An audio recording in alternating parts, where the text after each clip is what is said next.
Welcome to The Explainer. I am so glad you're joining us today because we are going to completely shatter the illusion that artificial intelligence is just some text box or a chat bot living inside your computer screen.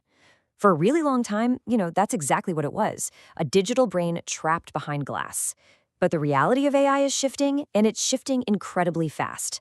So let's dive right into this and see how AI is finally breaking out of the digital realm and taking real, tangible, operational action in our everyday lives. So, the big question we really need to ask ourselves right off the bat is this: what actually happens when AI steps out of your screen? We are transitioning from this era where AI basically just answers our questions into a totally new era where AI physically helps us in our environments and actively makes operational decisions in the background of our businesses. Today, we're going to explore exactly what that looks like, both right there in your living room and in the corporate boardroom. Here is our roadmap for today's explainer. It's a six-parter. First up, AI leaves the screen. Then, we'll meet Neo, the humanoid. After that, we'll dig into the privacy trade-off, pivot over to BI and AI in business, look at building the smart loop, and finally, we'll wrap up with the ultimate responsibility question. All right, let's jump straight into part one. AI leaves the screen. And part two, meet Neo, the humanoid. Okay, so when you hear the phrase humanoid robot, your mind probably jumps straight to sci-fi movies, right? But I want you to anchor yourself in reality for a second. Let's look at the actual contrast here. On one side, you've got traditional smart devices. They're totally passive. They just sit there waiting for a command to do one specific digital action, like setting a timer or changing a song. On the flip side, you have embodied AI, like Neo, which is fundamentally different. It's built to actively learn household tasks, navigate completely unpredictable human environments, and physically assist people day to day. It's literally the difference between asking a smart speaker to order paper towels and having a machine physically wipe down your kitchen counter. Now, you might be wondering, how on earth does a machine actually learn to navigate something as chaotic as a messy living room? Well, Neo relies on a core AI paired with a ton of complex environmental sensors. But the real magic?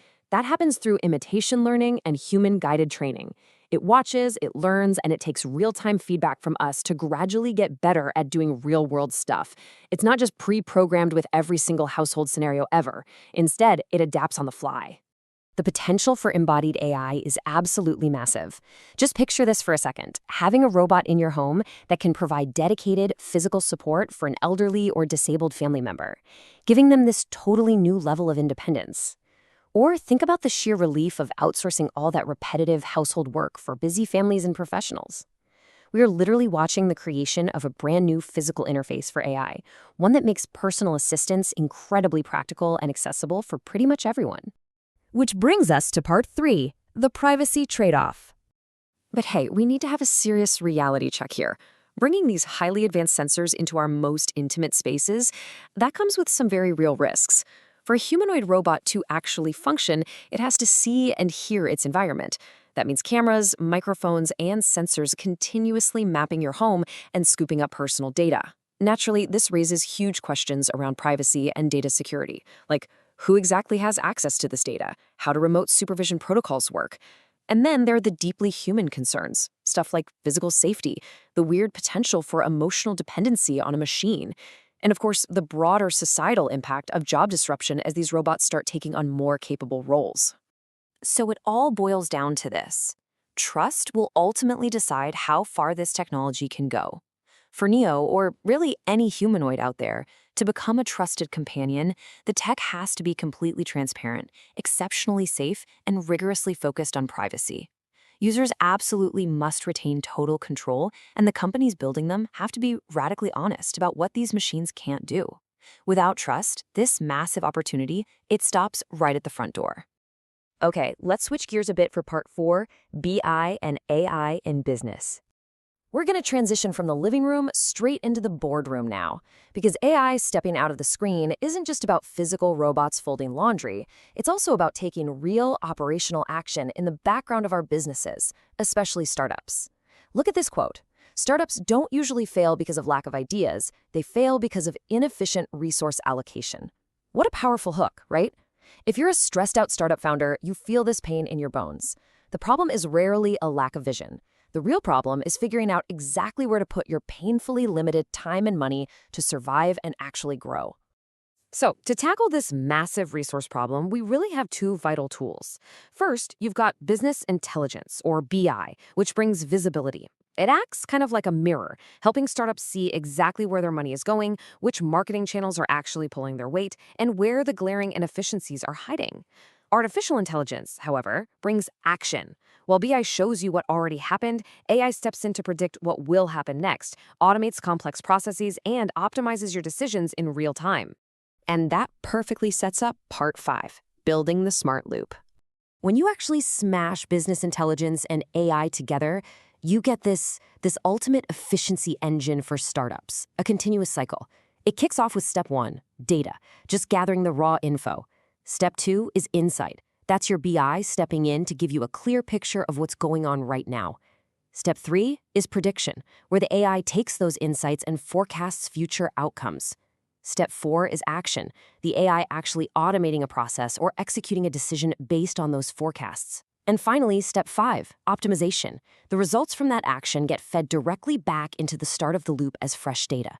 So the whole system just gets smarter and more efficient with every single rotation.